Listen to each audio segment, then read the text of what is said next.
My name is Rob McConnell. I'm a Global Director here with Expleo. I'm here today to interview Peter Hinssen. Peter is a best-selling author and international speaker.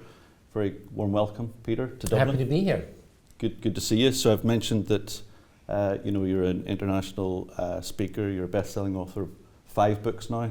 Can you give us some sort of view on where these amazing insights come from? Well, I mean, I'm a technologist at heart, so I'm an engineer. I did startups when I was younger, and then I started teaching at London Business School about 12 years ago, and it was so difficult to get some of those technical messages across to a non-technical audience, and I really spent a lot of time to try and put that into the writing in the books. But really the most, I think, inspiration comes from meeting companies. And I have the chance, because of the books, to see so many sectors, so many different markets. You see how companies are trying to use the power of digital and data.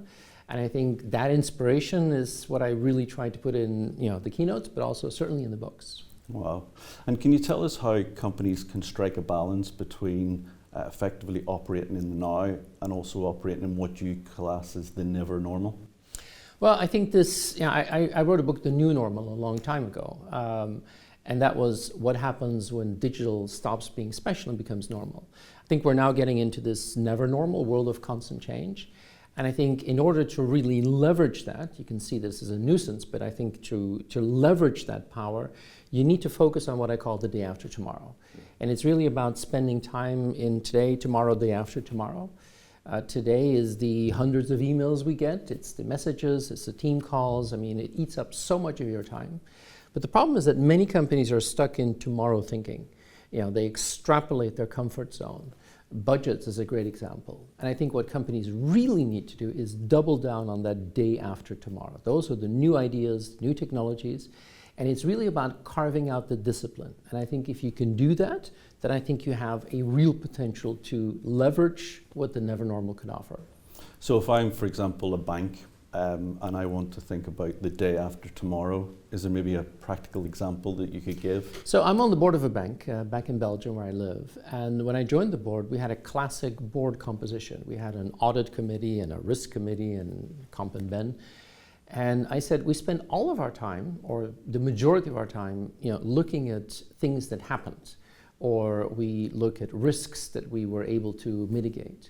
How much time do we spend in the board looking at the day after tomorrow? So what we did in the board is we created a 4th committee, which is basically the innovation committee.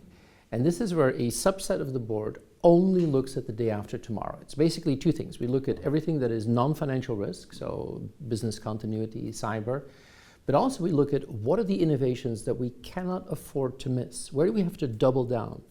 And I feel that if you have that mechanism, if you have that, discipline almost to really focus, then it completely changes the entire narrative of the board, and therefore you're, I think, very much closer to leveraging the power of that never normal. Wow, that's so interesting, and that that key focus and that compartmentalization to allow a set of people just to be focusing on that's quite impressive.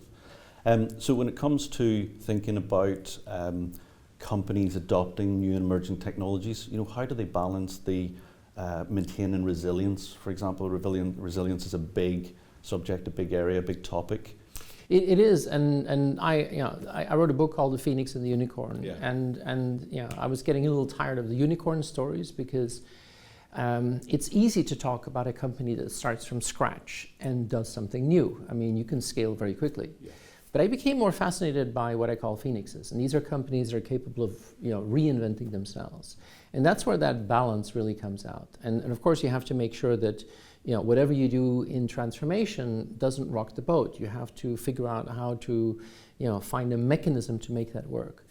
But again, it's that day after tomorrow focus, and then not just knowing but acting on that day after tomorrow. And I think resilience is an interesting thing. There is that, in the pandemic, we've all shown that we're very robust. We can still survive even if things are really, really bad.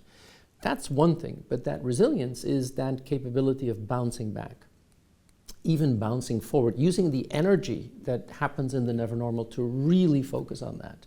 And I think that is a top-down commitment. I think you need the right type of leadership to make that happen. But if you can do that, it can really unlock that Phoenix potential that many companies have. So I think we've seen a decade of unicorn applause. Yeah. I think we're bracing ourselves for a period of, I think, Phoenix potential. I love that term, Phoenix. That's such a good term. And I think you've described Microsoft as a Phoenix in many ways and in other times. You're an influential voice in the digital space. You've obviously seen a lot of trends, a lot of technologies come and go. If we looked at the next decade, and I know it's hard to have a crystal ball, but if you had to sort of outline a trend or a technology, what might it be that might make massive impact and why?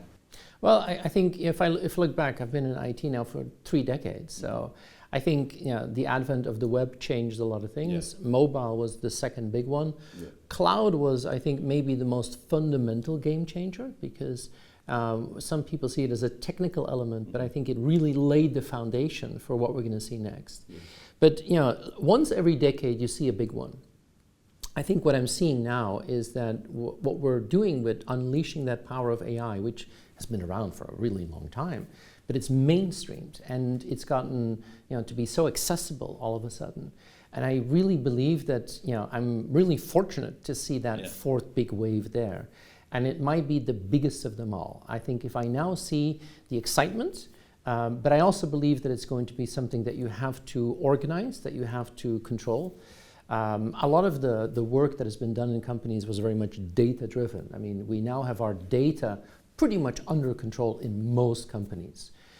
But I think with AI, we're going to have to unlock a whole new piece. And I like to separate what I call the data science from the content science. Mm-hmm. I think the data science in most companies is well under control, could always be better. Yeah. The content side really needs to be developed. And I think that's where the real potential of AI is going to hinge on building those new foundations. Fantastic. And today in Dublin here at our AI Summit, we're going to have a gathering of organizations from lots of different industries. We're going to have specialists like yourself, specialists from Expleo, so subject matter experts, and also from Microsoft themselves.